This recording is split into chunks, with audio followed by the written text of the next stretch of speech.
Bonjour à toutes et tous, ici on est à Saint-Quentin-Fallavier, c'est à la frontière entre l'Isère et le Rhône. Et on est auprès des salariés de Valeo qui sont en grève aujourd'hui et qui se mobilisent depuis maintenant plusieurs mois contre un plan de suppression d'emplois. Un plan de suppression d'emplois qui frappe bien sûr ce site ici à Valeo, mais vous le savez malheureusement, c'est des plans de suppression d'emplois qui frappent de manière plus large toute la filière automobile et même une grande partie des entreprises de ce pays. Et ici on est dans un cas qui est un cas très symbolique parce qu'on est à nouveau dans une entreprise qui fait un chiffre d'affaires qui est en progression en 2023 par rapport aux années précédentes, qui verse des dividendes à ses actionnaires qui ont largement augmenté ces dernières années, qui touche de l'argent public, le crédit impôt recherche, le CICE, le plan de soutien à la filière automobile. On est dans des entreprises dans lesquelles l'État est actionnaire, a une participation. On est dans une entreprise dans laquelle les autres actionnaires, comme par exemple pour l'entreprise Michelin, c'est des fonds d'investissement américains comme BlackRock.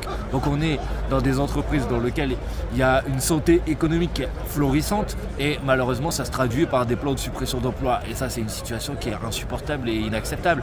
Et face à cette situation vous avez des gouvernements sous Emmanuel Macron qui font rien, c'est comme s'ils n'existaient pas alors qu'ils ont leur mot à dire sur le sujet. Et nous évidemment les députés insoumis, on vient en appui, en soutien de la mobilisation des salariés, d'abord pour leur dire qu'on est à leur côté et puis pour leur dire aussi qu'on porte des revendications, ces revendications à l'Assemblée nationale. On a déposé il y a quelques semaines de ça une demande de commission d'enquête sur comment l'argent public a été utilisé dans ces entreprises qui suppriment des emplois. Ça a été le cas à Michelin en particulier. On souhaite et on dépose et on porte la proposition d'interdiction des licenciements pour les entreprises qui font des bénéfices, qui touchent de l'argent public. Enfin, tout le monde peut comprendre qu'il n'est pas acceptable que quand une entreprise touche de l'argent public, verse des dividendes à ses actionnaires, elle met des dizaines, des centaines de familles sur le carreau. C'est une situation qui est insupportable et il y a un pouvoir politique qui ne fait rien face à ce sujet. Donc on porte ces propositions-là et on mène la bataille, bien évidemment, contre la politique macroniste. La semaine dernière, on a fait tomber le gouvernement de Michel Barnier qui ne faisait rien sur ce sujet. On verra quel est le futur gouvernement.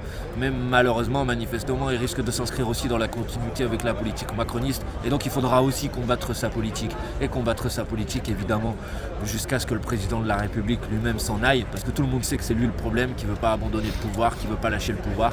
Et que si on veut ouvrir un autre avenir, un autre chemin pour notre pays, ça passera par son départ. Voilà, vous pouvez compter sur notre mobilisation, sur notre détermination. Appuyez, soutenez les mobilisations des salariés, appuyez, soutenez les grèves, appuyez, soutenez les manifestations, parce que oui, on peut se battre à l'Assemblée nationale, mais à la fin, s'il n'y a pas une mobilisation populaire la plus puissante possible, on n'arrivera pas à gagner. Donc on est ensemble, on mène les batailles ensemble. Allez, à bientôt.